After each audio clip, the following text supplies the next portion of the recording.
بسم اللہ الرحمن الرحیم۔ السلام علیکم دوستو۔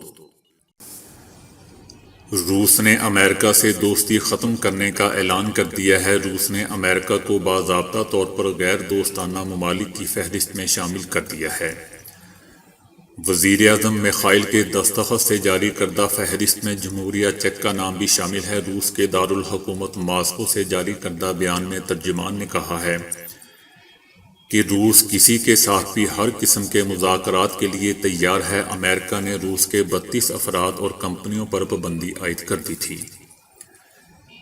جبکہ 10 سفارتکاروں کو امریکہ سے بے دخل کر دیا گیا تھا۔ روس نے ان اقدامات کا بھرپور جواب دینے کا اعلان کیا تھا۔ جو بائیڈن نے کہا تھا کہ اگر روس ہماری جمہوریت میں مداخلت سے نہ رکا تو مزید کارروائی کریں گے۔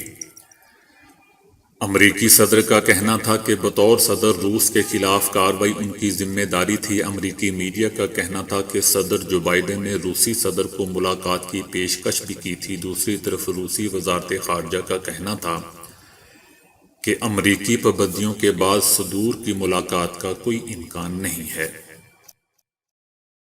تو دوستو، ابھی کے لیے اتنا ہی۔ ویڈیو کو لائک اور شیئر کرنے کا بہت بہت شکریہ۔